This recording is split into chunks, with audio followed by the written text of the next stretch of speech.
നാരായണായ വിദ്മഹേ വാസുദേവായ ധീമഹി തന്നോ വിഷ്ണുഃ പ്രചോദയാത്. ശ്രീ വിഷ്ണു സഹസ്രനാമം വന്ദന ശ്ലോകം 17.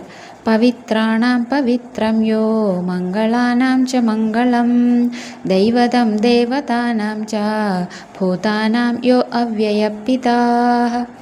പവിത്രാണാം പവിത്രം യോ മംഗളാനാം ച മംഗളം ദൈവതം ദേവതാനാം ച ഭൂതാനാം യോ അവ്യയപിതാഃ.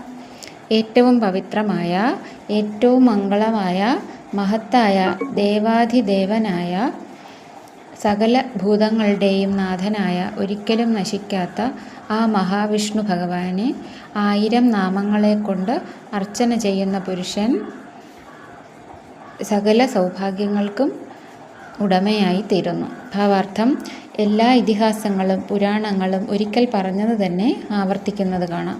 കുഞ്ഞുങ്ങൾക്ക് ഓരോ വാക്കും നമ്മൾ ആവർത്തിച്ചു പറഞ്ഞുകൊടുത്ത് ഉറപ്പിക്കുന്നത് പോലെയാണിത്. ഒരേ ഒരു ഈശ്വരൻ മാത്രമേ ഉള്ളൂ എന്നും ആ ഈശ്വരൻ സൃഷ്ടി ചെയ്യുമ്പോൾ ബ്രഹ്മാവായും സ്ഥിതിപാലകനായിരിക്കുമ്പോൾ മഹാവിഷ്ണുവായും സംഹാര സമയത്ത് രുദ്രനായും നിലകൊള്ളുന്നു എന്ന് വീണ്ടും വീണ്ടും ഓർമ്മിപ്പിക്കുന്നു.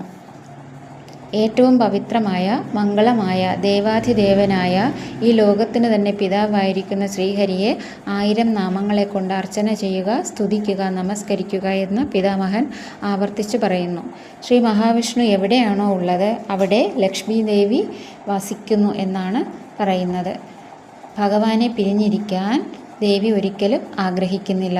അതുകൊണ്ട് മഹാവിഷ്ണുവിനെ ആശ്രയിച്ചാൽ മറ്റെല്ലാ ദേവന്മാരും നമ്മെ സഹായിക്കാൻ സന്നിഹിതരാകും. ലക്ഷ്മി കടാക്ഷവും വന്നു ചേരും. ഒരിക്കൽ ഒരു സ്ഥലത്ത് ലേലം നടക്കുകയായിരുന്നു. നാട്ടിലെ എല്ലാ മികച്ച വസ്തുക്കളും ലേലത്തിനുണ്ട്.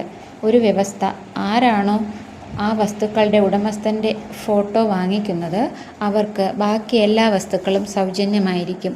വളരെ കുറച്ചു പേർക്കാണ് ഫോട്ടോ ഇഷ്ടമായത്. ബാക്കിയുള്ള വസ്തുക്കൾ വലിയ വില കൊടുത്ത് വാങ്ങാൻ ഒരുപാട് പേർ എത്തി.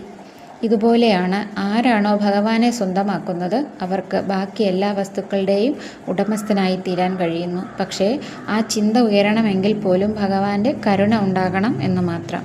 പവിത്രാണാം പവിത്രം യോ മംഗളാനാം ച മംഗളം ദൈവതം ദേവതാനാം ച ഭൂതാനാം യോ അവ്യയപിതാഃ.